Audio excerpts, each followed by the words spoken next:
Programang hatid ay balitang napapanahon, programa at serbisyong tapat at aksyong mabilis para sa inyo. Aksyon Dole sa DZMM.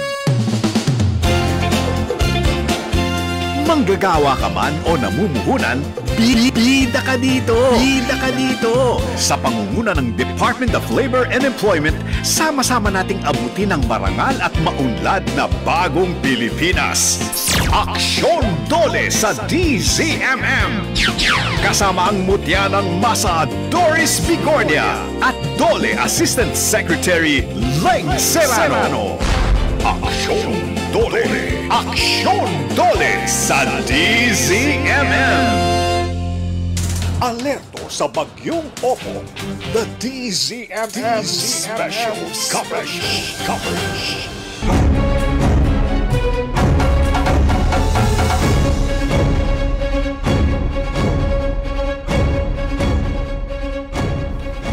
Okay, Sabado po ngayon pero hindi ibig sabihin na magpapakaang-kaang tayo, lalo pat may mga kinakaharap tayo na issue tungkol po nga ito kay Bagyong Opong. Bagyong Opong, hindi pa ba lumalayas yan?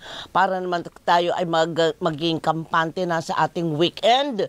Malaman natin po kung ano ang mga dapat at hindi dapat gawin ng mga manggagawa pagka ganitong may mga manakanakang issue tungkol sa pagbagyo. Isang maunlad na umaga mga kapamilya at kaserbisyo, isang maulan na umaga. Dito sa atin hindi masyado, no? Para sa iba natin mga kababayan, binabantayan pa natin ang Bagyong Opong na nasa loob pa rin ng Philippine Area of Responsibility. Patuloy ang programang para sa bawat Pilipino, maghahatid ng balita, aksyon at serbisyo sa inyo. Ang po si Doris Bigornia. Tama ka dyan, partner. Sana ligtas ang ating mga kababayan na malapit sa dagat o ilog, lalo na ang mga kababayan natin dyan sa Bicol region, dyan po sa Masbate at saka dyan sa Eastern Visayas. Correct. Bago yan, magandang umaga pala, partner. Nako, hindi kita nabate. Pasensya ka na. At magandang umaga rin sa mga nanonood at nakikinig sa ating programa. Ako naman po si Leng Serrano mula sa Department of Labor and Employment. Patuloy na maghahatid ng mabilis at tapat na serbisyo para sa maunlad na bagong Pilipinas. Yan, kaya tutok na po mga kapamilya, dito, ikaw ang bida. Ito ang Aksyon Dole sa DZMM.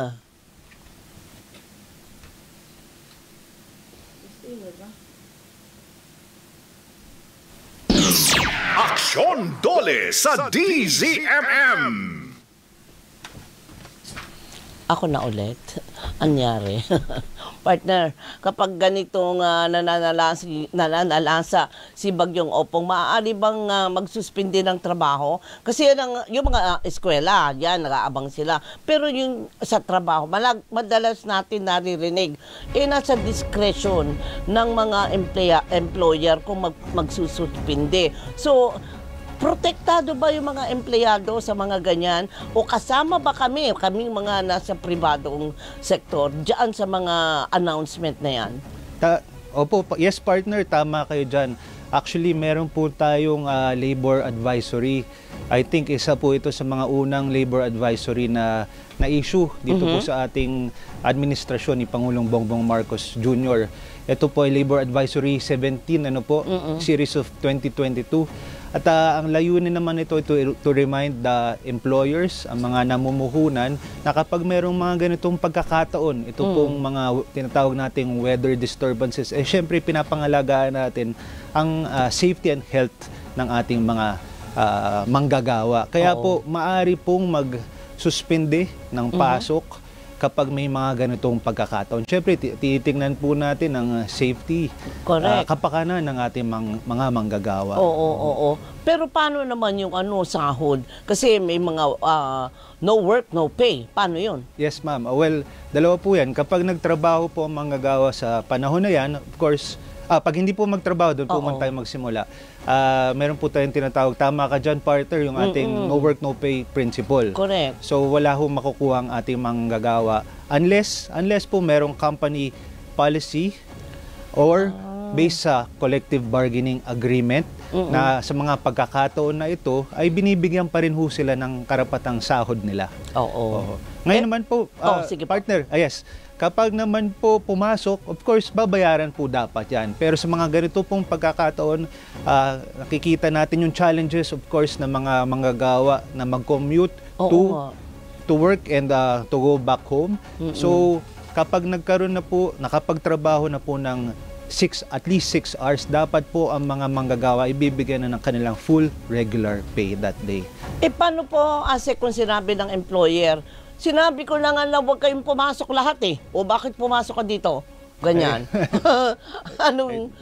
Hindi naman humatatawaran siguro napakasipag na Oo nga, na di ba? mga manggagawa. Pero ganyan, of course, we are also calling out for the humanitarian and compassionate side of And generosity. Yes, sa mga ganyang pagkakataon, sana makapagbigay ng konting incentive, baka allowance sa pamasahe o kaya pang merienda. Total, nandyan na rin naman po ang manggagawa. Oo. At saka yung iba naman, sasabihin ng mga empleyado, bakit nyo ba ako pinapapasok? Ang hirap nga, baha dito sa bahay nga namin, loob ng bahay, baha. Tapos papapasukin mo ko. Hindi naman ako waterproof. Paano yan? Dr. Loy, Asek. Tama po yan, partner. Hindi ho tayo waterproof. Talagang tayo natatamaan rin ho tayo ng mga ganyang pagkakataon. Nahihirapan ho. So, meron rin naman po dyan sa ating labor advisory na sinasabing hindi po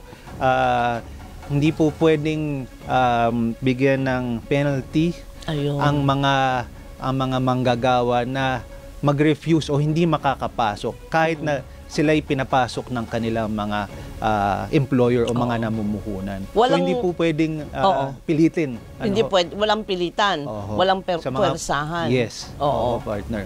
Pero hindi maapektuhan yung sahod.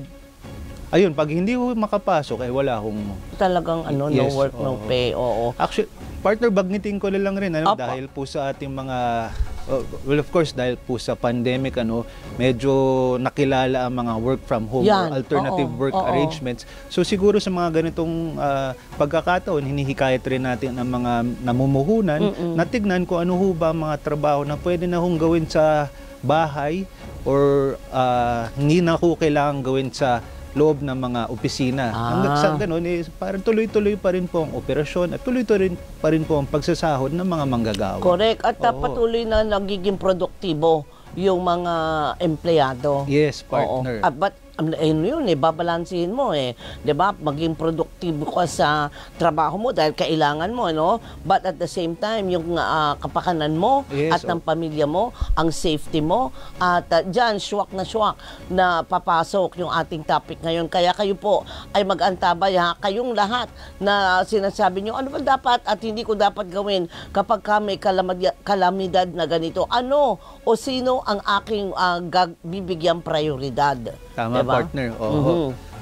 Kaya tayo ay tayo ay napapakinggan sa DZMM Radyo. Bakit bigla akong pinasok? Sa ating para sa inyong kaalaman, konting kaalaman, tayo po ay bakil tuloy. Tayo po ay napapakinggan sa DZMM Radyo Patrol sa East 30 FMR regional stations at sa bayang napapanood po nationwide lang naman sa DZMM Teleradyo Cable Channel. Available din po tayo sa free-to-air digital TV sa Channel 31, PRTV Prime Media. Napapanood din tayo sa buong mundo sa pamamagitan ng The Filipino Channel or TFC at sa I Want TFC app. Maaari kayong mag-comment sa ating live stream sa Facebook at YouTube pages ng Department of Labor and Employment, DZMM Radyo Patrol sa Istrenta at DZMM Teleradyo. Pwede rin po kayong tumawag sa 924-4101, local 5671, 5672, 5673 at magpadala ng inyong mga mensahe sa DZMM Teleradyo Viber 0919-278-3000. Babasahin at sasagutin po natin ng mga yan mamaya, partner. Yan, At ngayon pa lang ibigay nyo na, tumawag na kayo, magmensahe na kayo dahil hindi lang po si Asek Leng ang sasagot ng lahat ng yan. Mayroon po tayong bisita na tutulong kay Asek Leng para masagot ang inyong mga katanungan na opisyal na mga kasagutan naman ang inyong matatanggap. Hindi po fake news. Walang fake news. Tama ho yan, partner. Mga may kinalaman sa safety and health, sakto po yan. Sakto. Napapanahon sa panahon ngayon. Correct. Kaya yung mga tanong ninyo, ay ipasa nyo na agad. Kung hindi, itawagan ninyo si Camille para diretso ang inyong mga tanong. Pero samantala, habang kayo'y nag-iisip ng inyong mga katanungan, isulat nyo na po. Narito po ang ilang mga balita sa ating Balit Trabaho. Mga isyu sa trabaho at negosyo, balita sa sahod, benepisyo at pag-unlad ng bawat Pilipino, hatid sa inyo ng Balit Trabaho! Balit Trabaho! Pisahan na nating ratsadahin ito ang SEC 133 benepisyaryo ng TUPAD program ang ipinadala sa DSWD National Resource Operations Center warehouse sa Pasay City po yan para tumulong sa pagre-repack ng family food packs para sa mga nasalanta ng mga nakaraang bagyo at mga posibleng maaapektuhan ng bagyong si Opong. Setyembre 9, nagsimula ang collaborative initiative ng Department of Labor and Employment at DSWD at magpapatuloy hanggang bukas, Setyembre 28 na tayo bukas, no? Layon din po ng pinagsanib na puwersa na ito na matiyak ang supply ng pagkain at iba pang mga pangangailangan ng mga pamilyang maaapektuhan ng bagyo sa iba't ibang lugar sa bansa. Patuloy din ang pagtutulungan ng DOLE at DSWD sa commitment ng pamahalaan sa pagbibigay ng mabilis na tulong sa mga komunidad na apektado ng kalamidad. Mas pinalawig ng Department of Labor and Employment, katuwang ang International Labor Organization, ang pagprotekta sa karapatan ng mga manggagawang miyembro ng mga unyon at asosasyon. Kasunod ito ng paglunsad ng Freedom of Association Training Program na layong bigyang kakayahan ang mga manggagawa, employer at ahensya ng pamahalaan na mas epektibong isulong ang karapatang mag-organisa sa pamamagitan ng labor education. Dumalo bilang keynote speaker sa nasabing launching event si Executive Secretary Lucas Bersamin, kung saan nabinigyan diin niya ang hangarin ng Pangulong Ferdinand Marcos Jr. na patuloy na itaguyod ang demokrasya sa pamamagitan ng pagsusulong ng freedom of association sa mga lugar paggawa. Anya naman ni Labor Secretary Benvenido Laguesma, ginawa ring executive order ang Joint Memorandum Order No. 1 Series of 2024 o ang Omnibus Guidelines on the exercise of freedom of association and civil liberties. Mas pinagtitibay nito ang pangako ng pamahalaan na isulong at protektahan ang karapatan ng bawat manggagawa sa bansa. Mamaya balikan natin yan, mas masusing pag-uusap tungkol dyan. Dinagdaan naman ng Department of Labor and Employment at Commission on Higher Education ang Memorandum of Agreement para tiyakin ang kahandaan ng mga estudyante sa pagsabak sa trabaho. Binigyan din ni Labor Secretary Benvenido Laguesma at Chairperson Dr. Shirley Agrupis ang kahalagahan ng mga magtutugma ng higher education program sa nagbabagong demand ng labor market para tiyaking handa ang mga Pilipinong empleyado sa mga pagbabago sa sektor ng paggawa. Sa ilalim ng kasunduan, target ng DOLE at CHED na pagandahin ang tinatawag na education to employment pathways sa pamamagitan ng improved labor market information at curriculum alignment sa in-demand at emerging skills.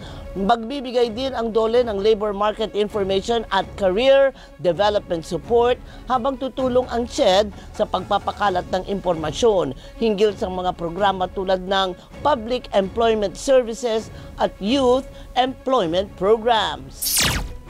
Patuloy na nakikipag-ugnayan ng Department of Labor and Employment sa mga grupong manggagawa upang mapakinggan ang mga saloobin at issue ng sektor.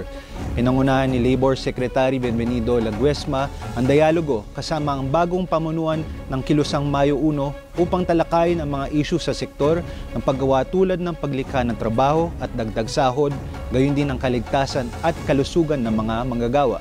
Sa isa pang kaugnay na pagpupulong, nakipag-ugnay ng DOLE sa National Union of Building and Construction Workers para matukoy ang mga programang maaring ihatid sa mga manggagawang apektado ng mga issues sa flood control projects. Sa direktiba ni Secretary Laguesma, nagsasagawa din ng profiling ang DOLE upang alamin ang kalagayan ng mga construction workers.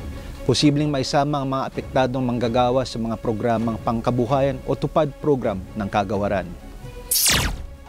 Ayun, Asek, di ba sabi ko nga kanina, dalawa tayo ngayon eh. Kumbaga dalawa ang papel natin ngayong Sabado na to dahil yung tungkol sa ating mga programa sa DOLE. Gayon din ang ating update sa bagyong Opong. Kaya kumuha muna po tayo ng reports. Biyahe ng barko sa Manila North Port. Suspendido ba ito? Taas.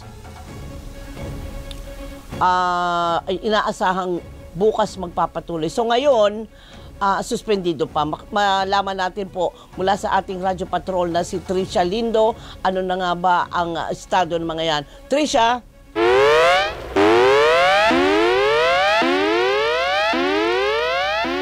Good morning, Doris at Asek. Kinumpirma ni Francis Chua, head ng To-Go Travel Operations, na hanggang ngayong araw ay walang barko sa Manila North Port Passenger Terminal ang makakalayag dahil magagaling pang Visayas at Mindanao ang mga nakashelter na barko. Inaasahang bukas pa lamang matutuloy yung biyahe ng isang barko, pa Bacolod at Iloilo yan, na unang nakansela nitong Huwebes dahil sa sama ng panahon. Samantala, pinapayuhan ng mga biyahero na hintayin ang notification para sa pang schedule tulad ng rutang Davao, Jensan at Cebu dahil kasalukuyan pang inaayos ang susunod na biyahe. Umaasa yung ilang pasahero dito, Doris at Asek, na 2 araw nang nananatili dito, nabubuti na sana yung panahon at ang magkaroon agad ng biyahe. Yung ibang naabutan ko rito ay naglatag pa ng foam sa sahig. Inalmusal na rin yung family food pack ng DSWD na pinamahagi kahapon habang iba meron ding mga nagsa-charge ng kanilang mga phone sa nakatalagang charging station. Para sa mga nais mag-rebook, maaaring hintayin ang susunod schedule, saka ipresenta lamang yung ticket para makabiyahing muli. Samantala, para naman sa mga magre-refund, buong ibabalik ang binayad basta magtungo lamang sa anumang pier. At yan, ang balitang kumpirmado, sigurado. Ito ang Radyo Patrol, Trisha Lindo, DZMM. Maraming salamat, Trisha Lindo. Halos 70 barangay naman sa Pampanga lubog sa baha. Balitang kumpirmado at sigurado, hatid ni Gracie Rutao.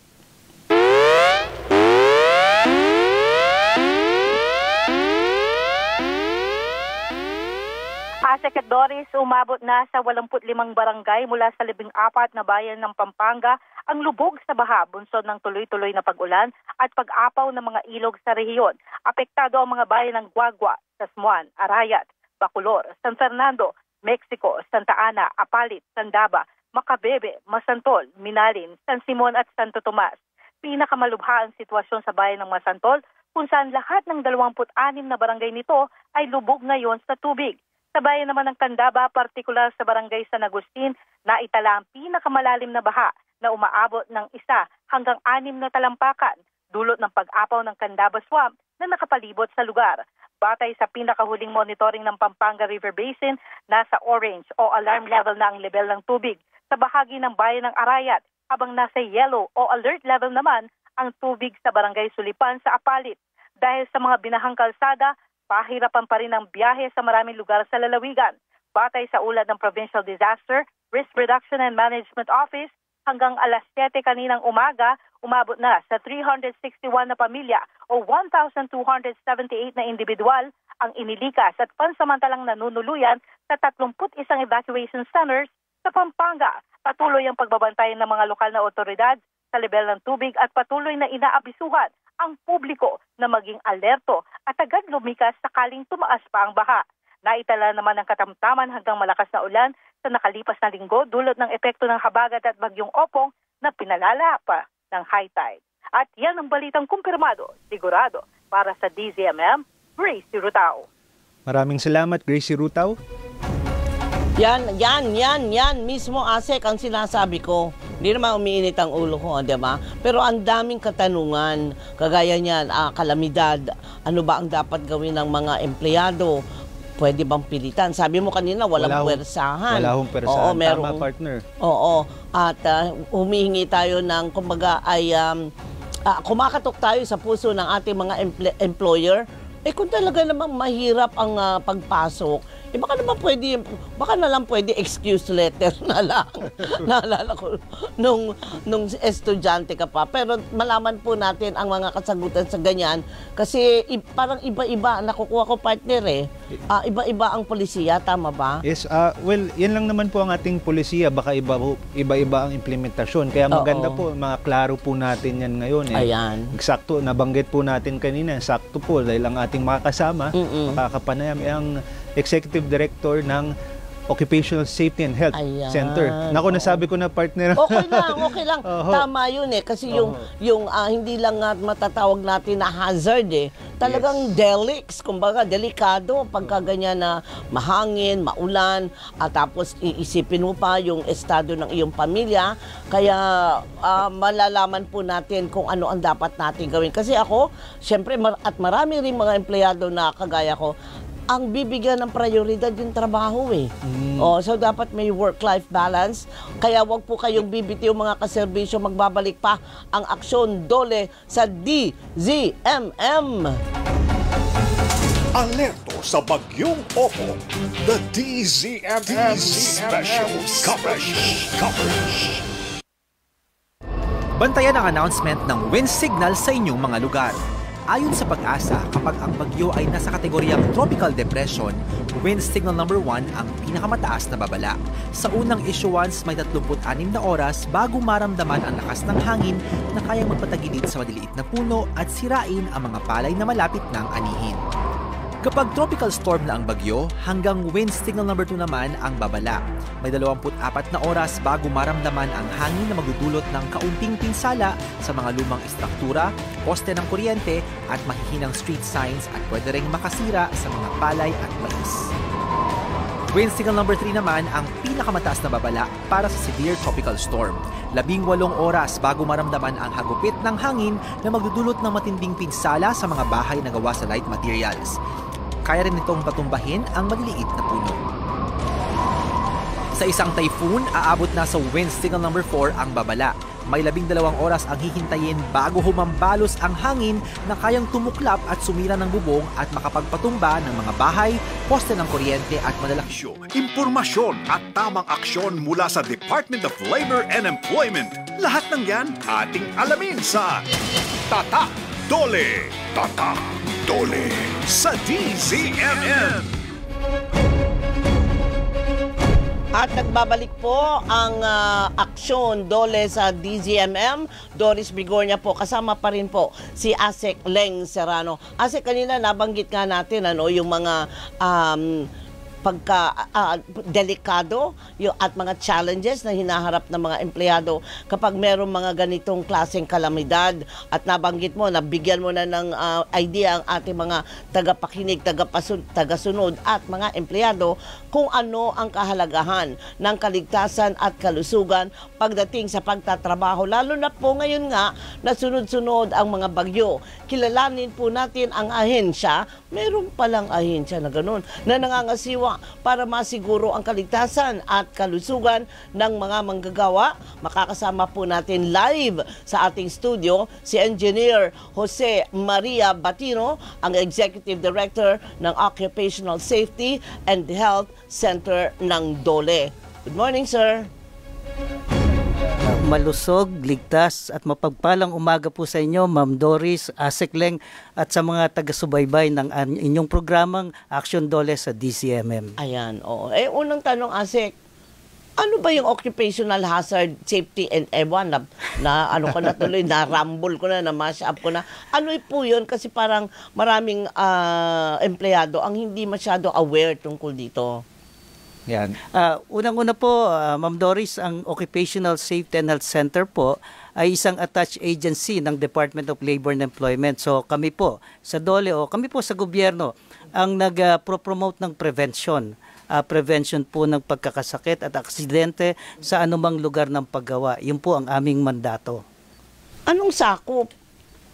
Sa ako po lahat ng pribadong establishments, pati public sector po, yan po, kasama po, kahit saan naman pong lugar ng paggawa, merong mga safety and health concerns na tinatawag, na kung saan kailangan meron pong programang umiiral para sa araw-araw ay ligtas at malusog ang bawat manggagawa. Asek? Partner, maganda po nabanggit ni Edie Jomar kanina, prevention. Correct. Kasi meron nga tayong sinasabi na safety first, Edie Jomar.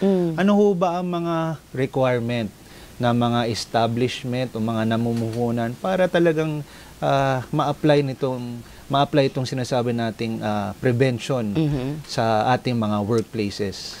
Asek, magandang tanong po yan. Unang-una po, may requirement po sa ating occupational safety and health standards, saka sa batas na rin natin pagdating sa kaligtasan at kalusugan na dapat meron kang umiiral na safety and health committee sa anumang lugar ng paggawa. At dito po sa Safety and Health Committee, kabilang po dito yung tinatawag nating safety officer, occupational health personnel, at meron pong miyembro dito coming from the workers. So ito pong committee na to ang mag-formulate o mag-prepare ng tinatawag na Occupational Safety and Health Program. Yan po ay sinasubmit sa DOLE, yung Occupational Safety and Health Program. In fact, para hindi po mahirapan ang isang establishment na mag-formulate ng kanilang Safety and Health Program, meron pong tinatawag na Occupational Safety and Health Template na pwede nilang i-download sa website ng DOLE at i-prepare nila yung program at i-submit po sa Department of Labor and Employment. Duduktungan ko na po, Asek. Meron din pong mga safety officers na tinatawag na kung saan itong mga safety officers ay merong kaukulang training. Okay, meron pong mandatory training na dapat makuha ang ating mga safety officers. Gayon din po ang ating mga occupational health personnel. So nagtutulong-tulong po ang safety officer at ang occupational health personnel para i-execute or i-implement yung occupational safety and health program sa kanilang lugar ng paggawa. Sino nagtatalaga ng officers?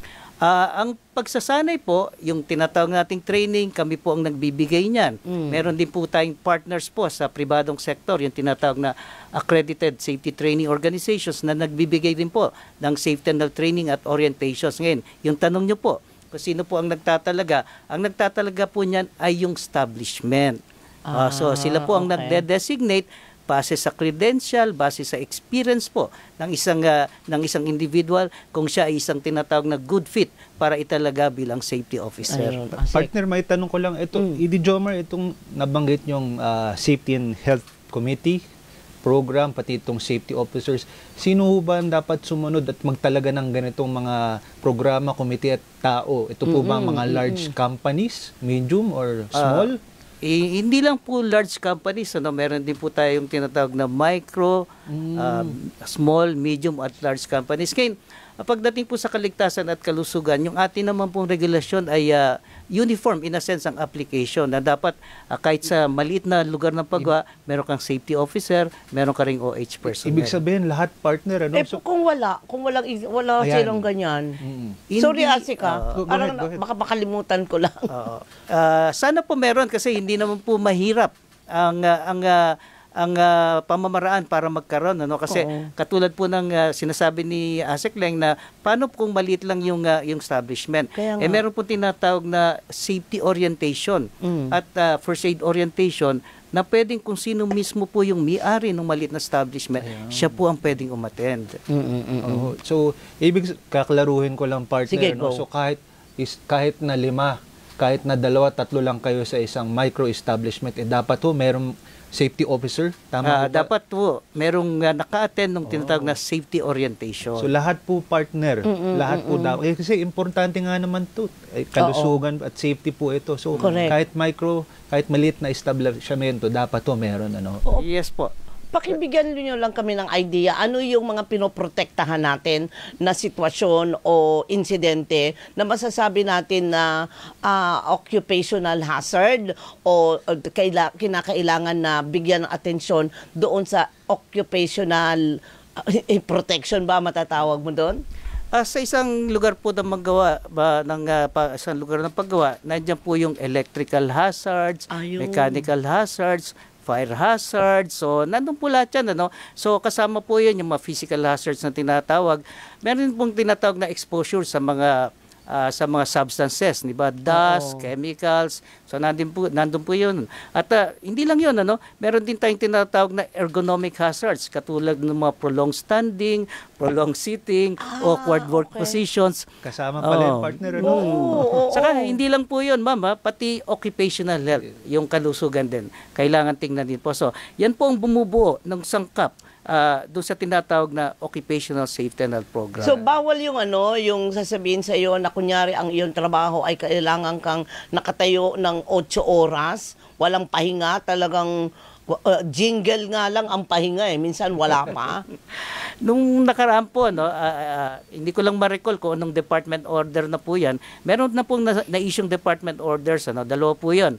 Isa which address yung prolonged standing at yung isa naman po yung prolonged sitting. Na kung saan, sinabi doon, ito yung mga lituntunin para i-address natin yung mga risk o hazards pagdating sa prolonged standing at prolonged sitting. Ayun. Asek. Pati ang sitting pala, ma'am. Oo nga, kasama pala. Oo. Meron palang gano'n na akala ko mahirap na yung nakatayo, pati pala Pati sitting. nakaupo, yes. Oo. Dugdugan ko lang, partner, siguro, nasabi ko kanina ni Engineer Jomar na meron pong mga tinatawag na orientation o seminar para maging safety officer. Paano ho ba ito? At may bayad ba ito, Engineer? Yan. Meron nung libre. Okay. Oo. Kami po sa Occupational Safety and Health Center, pagka online po ang aming safety and health training o orientation, wala pong babayaran. So nakapost po sa aming website yung schedule ng training namin.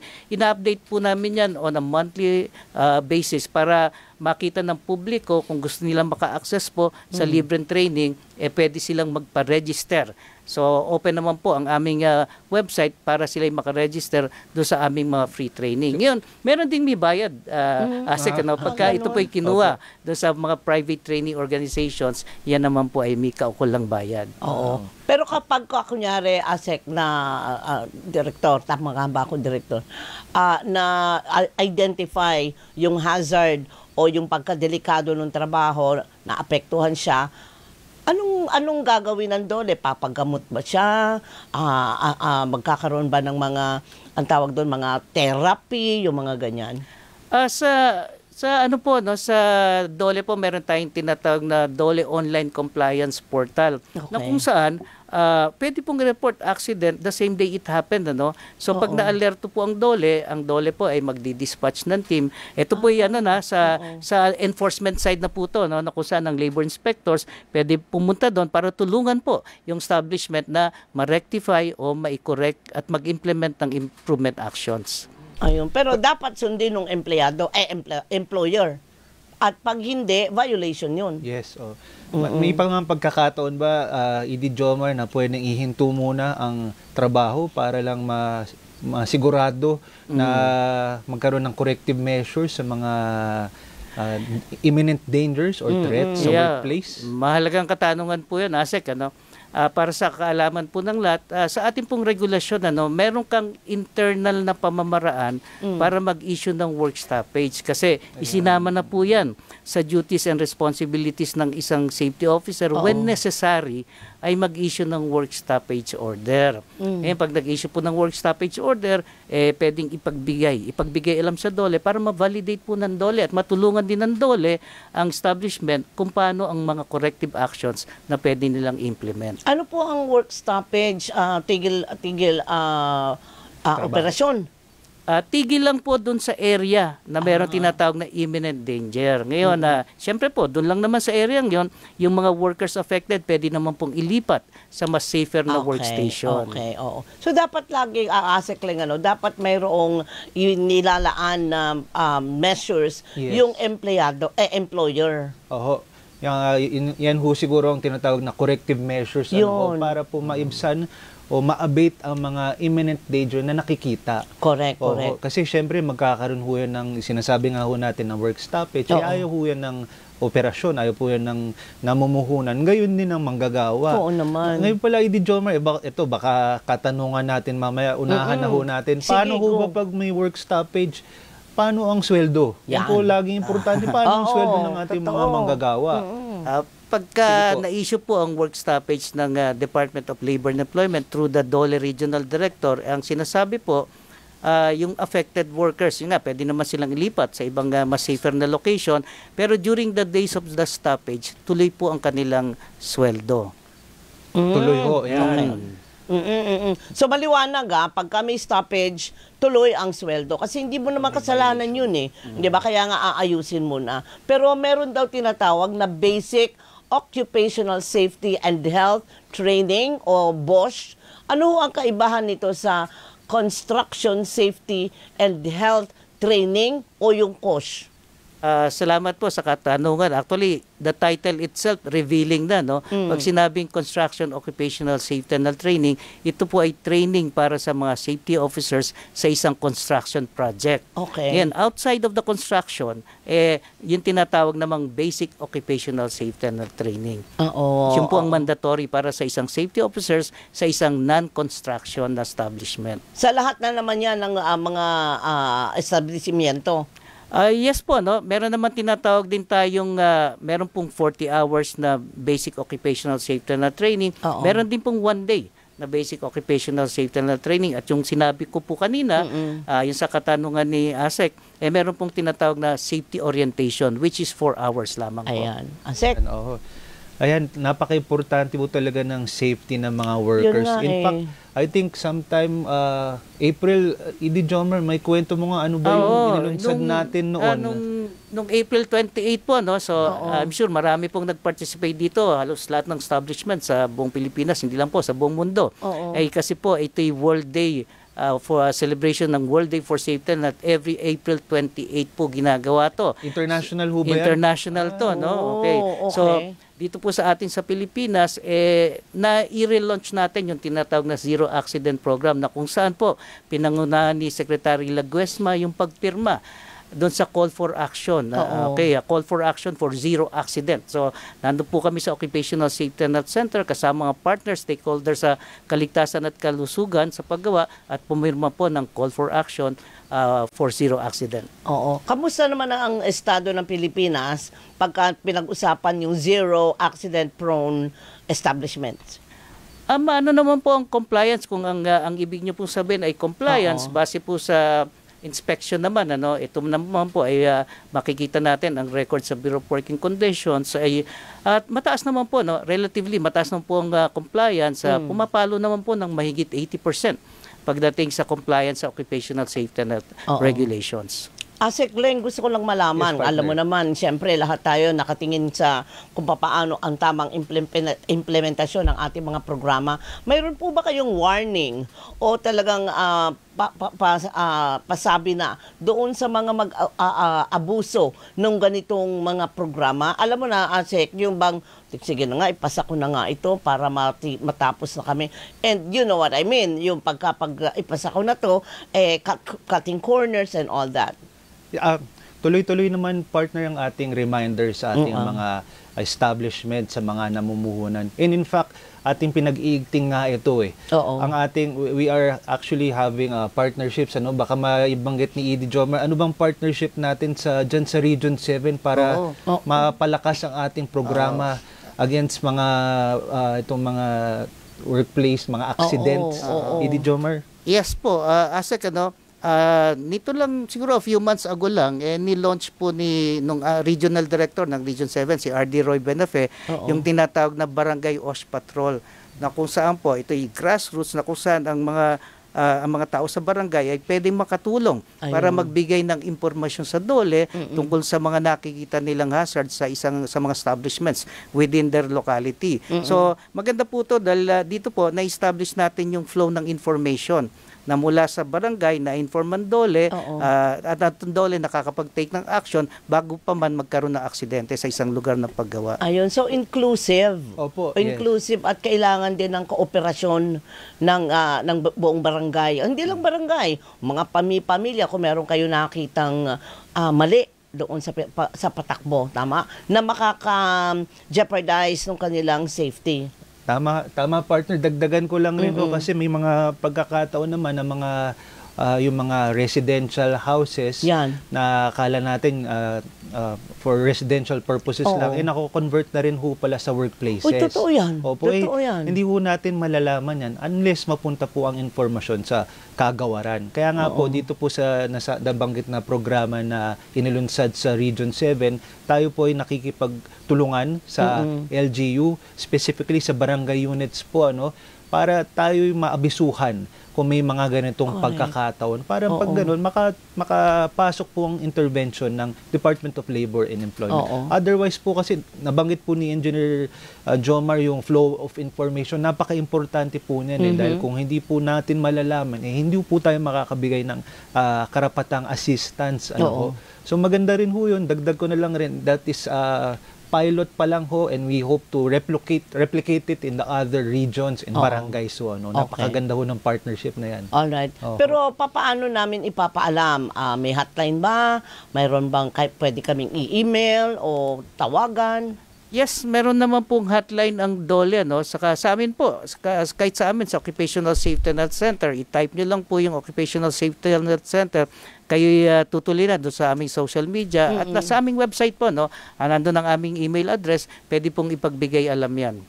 Pwede anonymous. Wala pong problema. Marami na po kaming natanggap rin ng mga anonymous concerns na kung saan kailangan bigyan pa rin ng atensyon at bigyan ng karampatang solusyon. Ayun, oo. Asik, meron daw kayong, Director, meron daw kayong gaganapin na convention ba ito? Para saan ito? At ano ang mapapala natin lahat dito? Hindi lang yung mga empleyado, kundi pati employers. Yes, sa October 6 and 7 po ay gaganapin yung 19th, pang-19 na po, na National Occupational Safety and Health Congress.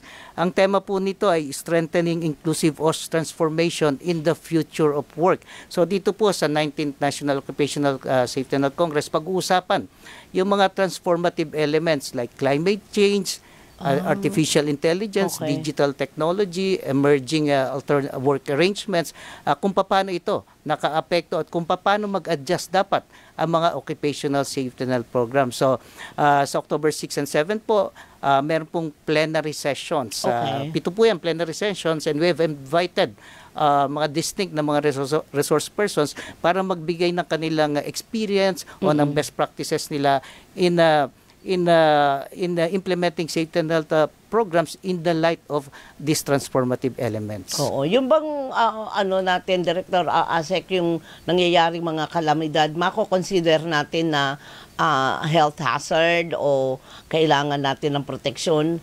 Yes, in fact, kasama po yan, Ma'am Doris, sa Occupational Safety and Health Program. Doon po siya sa sektor ng emergency preparedness. Okay, so kasama rin po, pag binuo po ng isang establishment ang kanyang Occupational Safety and Health Program, meron po siyang section doon para sa emergency preparedness sa fire, weather disturbance, earthquake, chemical spills, at kung ano po yung pwedeng mangyaring emergencies sa kanilang lugar ng paggawa. Parang anticipatory na po yan. Parang hindi natin ako hindi ko alam na meron palang ganyan at meron palang pangangalaga na nakaantabay naman. Kumbaga may abang. Kasi hindi namin alam kung kagaya nga sabi ko sa iyo kanina, Asik, 'di ba? Paano ko naging evacuee ako? Napakahirap ng sitwasyon na ganun. So, hindi ko alam, papasok ba ako? Siyempre, ang safety ng aking pamilya. Medyo mainit ako doon sa pagbabalik doon sa mga ganung klaseng sitwasyon. Pero kasama po ba yan sa i-discuss? Dahil nga tayo, nabanggit mo, climate change, madi-discuss doon po sa inyong convention? Yeah, kasama po yan, yung mga naging adjustment po pagdating sa programa sa kaligtasan at kalusugan para i-address po yung mga weather disturbances at pangkalahatan, ang climate change. Ayun, okay. So, dagdag ko lang, partner, meron rin yata dyan mga sharing of best practices, tama ho ba? Para mapagkwentuhan at magaya yung mga magagandang mga ginagawa ng ibang mga establishmento. Pwedeng umattend ang kahit sino dyan sa convention na yan? Natapos na po, ma'am, yung registration. Natapos na po yung registration. Pero ito pong, it's a good mix po, yung mga nagpa-register. Hindi lang po itong mga empleyado, may mga employers din, na merong mga OSH advocates, safety practitioners, occupational health practitioners. So, sama-sama po kami pagdating ng October 6 and 7 na i-ano namin yung programa ng 19th Occupational Safety and Health Congress. Saan po ito gaganapin? Sa Occupational Safety and Health Center po, ma'am, kanina sinabi namin kami nasa North Avenue. Malapit lang po dito. No? Lang, ilang tumbling lang pala. Oo, so pwede nating anunsyo na natin sa likod lang. Likod lang po ng karatig po ng Vertis North. Corner po ng North Avenue saka yung Senator Miriam Defensor Santiago Avenue. Ayan, okay. So kung kayo interesado at yung mga employer ay talagang gusto nung, sabi mo nga ASEC, yung Best Practices Act, marami silang matututunan. At dahil dyan, ASEC Leng, meron daw yata tayong mga pumasok na mga katanungan. Bigyan daan po natin itong mga questions na ito. Diretso na ho tayo sa mga katanungan ng ating mga tagapakinig mula kay Loza. Oo. Pwede ba kaming mga nasa project site mag-take ng training of trainers on occupational safety and health? Idi Jomar? Ang training of trainers po kasi ito'y capacity building para sa mga safety officers para i-develop yung kanilang communication and presentation skills. So hindi po ito ginagawa on-site, ito po ginagawa let's say sa aming sa Occupational Safety and Health Center dahil ito po itatakbo ng mga 3 araw. Okay, so hindi po pwedeng on-site to. Pero yun nga po, meron kaming schedule ng trainers training namin. Okay, kung interesado po kayo, magpa-register po kayo. Anong qualifications? Ang qualification po dito, dapat nakatapos siya nung basic na tinatawag na 40 hours na basic occupational safety and health training or 40 hours na construction occupational safety and health training. So yun po ang basic na requirement bago ka maka-attend ng tinatawag na trainers training. Ayun. And then kapag nag-undergo ka ng ganyan na klaseng training, may posibilidad na ikaw ay ma-promote? Ganun ba?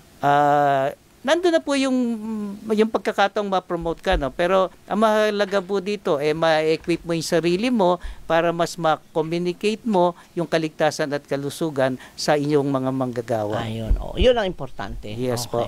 Mula naman po kay Comprendio Generoso, Julius, paano po yung nakabayad na tapos hindi nakapag-register sa NOSH Congress? Okay, wag pong mag-alala yung mga nakabayad na dahil po kayo ay naka-register na rin po. So, ngayon po ay tinatrabaho po ito ng aming registration committee para mabigyan kayo ng confirmation letter at QR code. So, sa mga nakabayad na po, wag po kayong mag-alala, kayo po ay makaka-register. Parang automatic? Yes po, ASEC, automatic na kayo registered na, iproproseso na lang po yan para makatanggap kayo ng tinatawag na confirmation email at QR code. Ayun, pasok na, kumbaga. Abangan na lang ang email. Okay. Sige, Okay. meron po tayong sunod na katanungan mula kay CC Santiago. A total of 10 people lang po kami sa company. Required po ba kami magkaroon ng safety officer? That's the first question. Pangalawa ho, paano po maka-avail ng libreng training? Ayan, nabanggit na yata kanina ni Edie. Kung maliit lang po na, kung micro lang, pero ito'y 10, ito'y papalo na sa small, baka depende po sa risk category, so baka ang kailangan nyo yung tinatawag na SO1 na, Safety Officer 1, na kung saan 10 hours, 8 to 10 hours one training. Yung libre po, as I mentioned kanina po sa inyo, ASEC Leng, pwede po kayong mag-check ng aming website kung kailan yung schedule ng SO1 training namin na online. Yun po ay libre. Kaya lang po, yun nga, first come, first serve. Kaya kung meron na pong schedule, please register. Yan ang importante, partner. Libre ho yan. Kaya please avail na ho dahil kailangan po ang safety officers sa mga establishmento. Totoo. Para sa kapakanan ng hindi lamang ng mga empleyado, pati yung mga employer din, alam din nila kung ano ang tama na implementasyon. Yes, partner. Okay, mula naman po kay Re-T, paano po makaka-avail ng training kung hindi naman employed sa government o private?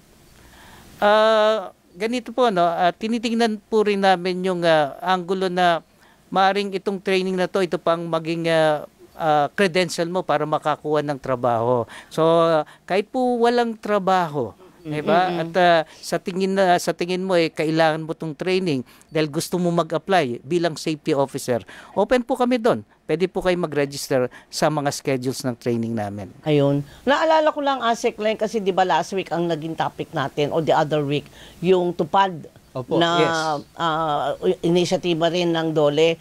Pasok ba yung mga nando doon sa tupad na magkaroon ng ganyang klaseng, kumbaga, binaback upan ninyo yung kanilang safety and kung ano man yung kanilang... Alam ko po, Ma'am Doris, sa orientation po ng tupad, hindi po ba bago sila magtrabaho bilang tupad beneficiaries, meron pong tinatawag na orientation. Kasama po sa orientation na yon yung module on safety and health. Ayun, oo. Kasi nakikita ko mga partner, di ba, yung mga, lalo na yung medyo mga may edad na, nandoon sa kalye, ganyan-ganyan. So, ano ang kanilang, kumbaga, ay matatawag na proteksyon. Meron naman sila partner, orientation na banggit ni Jomar. In fact, meron din po silang protective personal equipment o PPE. Minibigay meron? Opo, yes. Depende ho sa trabaho, sa work program, sa trabaho ang gagawin nila. So, dyan po ang long sleeves, ang cap. Siyempre sa init, paminsan ho, yung boots, pag kailangan ho, at gloves. Ayan ho. Tsaka pagka, kunyari, mainit summertime, di ba? Ang tindi ng init dito sa atin. O meron nga silang cap. Pero hindi kailangan ng tubig. Pinoprovide ba sila nun? Kasama po yan dun sa ating labor advisory. Nag-release din po noon si Sec. Laguesma ng labor advisory kung yung approaches para i-address yung heat stress. Tama po kay Ma'am Doris, kasama ang hydration, na dapat merong steady supply ng potable water para ma-hydrate sila. Ayun. So pasok yan doon sa occupational chuchu natin. Yes po, ma'am. Pasok na pasok po. Alright. Wala naman kay CC Santiago, may expiration po ba ang safety training? Kailangan po ba mag-retrain ulit kapag medyo dapat feeling mo ay dapat mo na ng kumbaga refresher course? Yung training certificate itself, wala pong life yun, walang expiration. Pero syempre po, nababago yung teknolohiya, nababago ang regulasyon. So tama po kayo, Ma'am Doris, kailangan i-upgrade mo yung sarili mo. So kung sa tingin mo, you need a refresher course, maaari po kayong umattend muli nung safety and health training. Tama ho ba, Edie Jomar, depende rin ho yan sa operations ng kumpanya kasi the higher the risk, tumataas rin po ang rango na kailangan. Safety Officer 1, meron po ba 2, 3, and 4? Yes, kaya po pagka higher, tama si Asek lang the higher the risk, mas kailangan mas mataas yung credentials ng safety officer. Kaya doon po papasok yung technical at specialized or advanced training naman. So yun po ang requirement doon sa mga SO3, SO4 na kailangan naka-attend sila ng technical or specialized training. Ibig sabihin, partner, may karagdagang kasanayan o training po yan. More than the 40 hours. Dagdag pa. Partner, mag-shoutout lang po ako kay Lori Vicencio. Hello, Doris and Asek. Always listening and watching DZMM. Salamat po. Maraming salamat po. At kahit Sabado, tumututo kayo dito sa amin. Siyempre pa, ang dami kaya nagiging interesado dito sa mga ganitong klaseng balitaktakan. Kasi marami sa atin talaga, empleyado, na hindi masyado alam yung mga, kumbaga, yung mga ini-implement na polisiya. So, paano kung sabihin naman ng employer, pinasok mo itong trabaho na to alam mo to o bakit ngayon sisingil ka sa akin ng protection? Unang-una po, karapatan po kasi ng manggagawa na mabigyan siya ng proteksyon at responsibilidad po naman ng employer na ibigay yung proteksyon na yon. So siguro kailangan mag-usap sila para magkasundo kung paano mas magiging ligtas lagi ang kanilang lugar ng paggawa. Oo, kasi lahat dapat tayo ligtas.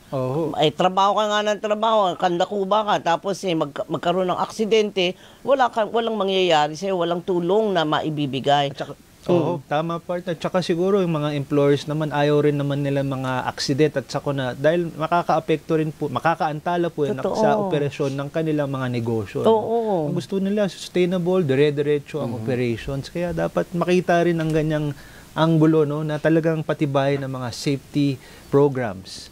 Sa mga workplaces. Oo. Kaya lagi kong sinasabi dito sa programa natin, Director Asek, kailangan malaman na talaga ng lahat na kumbaga matik na kung saan sila pupunta, anong website ng DOLE, kapag meron silang naisip o meron silang na-expose sa isang sitwasyon na kailangan ng intervention ng DOLE, saan sila pwedeng tumawag or kailangan ko lang ang kulit ko sa hotline at hotline na may sumasagot hindi robot pero i-flash natin yan. Meron ka ba at top of your mind, Director? Ano lang po, ito yung aming email address, Yan. oed@oshc.dole.gov.ph at ang trunk line po namin ay 8929-6036 hanggang 39 po. Ayun. May nagtatanong dito, ay gusto ko magtanong kay Sikleng. Ikaw daw ang gusto niya tanungin. Doon din sa mga hotline na yon. Yes, ma'am. Oho. Well, meron po tayong hotline sa 1349. Babanggitin ko nga po yan sana mamaya. Pero pwede po sila magbigay ng kanilang mga mensahe or mga katanungan. Diretso na po. Pwede po sa aking email na ho. Babanggitin ko na lcserrano@dole.gov.ph. Oh, ayan, no? O, kita mo na. Rekta ka na kay, kay ASEC mismo. Shout out na, bago tayo magtapos. Shout out kay Assistant Regional Director ng Caraga, Ma'am Fatima Lorenzo Batanga. Nagbe-birthday ba ito? Maraming salamat, Director. Pero teka lang, si Ma'am Fatima nag-shoutout lang o birthday? Kala ko birthday, mahihingan ko ng pansit ito eh. Ha? Diyan po nagtatapos ang ating programa. Pero bago yan, magpapasalamat po muna tayo kay Engineer Jose Maria Batino, ang Executive Director po ng Occupational Safety and Health Center ng Dole. At dyan po nagtatapos ang makabuluhang umaga ng aksyon Dole sa DZMM, mga balita, aksyon at serbisyo para sa bawat Pilipino. Sa inyong iba pang mga katanungan, tumawag po kayo sa Dole Hotline 1349 o mag-message sa hotline 1349@dole.gov.ph or Dole Facebook Messenger. Iniimbitahan din namin kayo na i-follow ang aming social media accounts na makikita nyo sa inyong mga screen para lagi po kayong updated sa mga programa ng Dole. Tuloy-tuloy lang po ang ating pagtutulungan para sa isang matapat at maunlad na bagong Pilipinas. Maraming salamat sa lahat ng tumutok at nakisama sa atin ngayong umaga. Yan, Director, maraming salamat. ASEC Leng, as always, maraming salamat. Yes, partner na kita talaga. Aba, mga radyo patrol na itong partner ko, mga kapamilya at kaserbisyo. Ingat po tayong lahat, ha. Manatiling nakatutok sa DZMM, Radyo Patrol sa 630 at DZMM Teleradyo. Kita-kits po tayong ulit sa susunod na Sabado. Salamat, partner. Salamat po ulit sa lahat. At sa Dole, mabilis at tapat na serbisyo ang maaasahan ng bawat Pilipino. Yun, oh. Alerto sa bagyong Opo, the DZMM Special Coverage.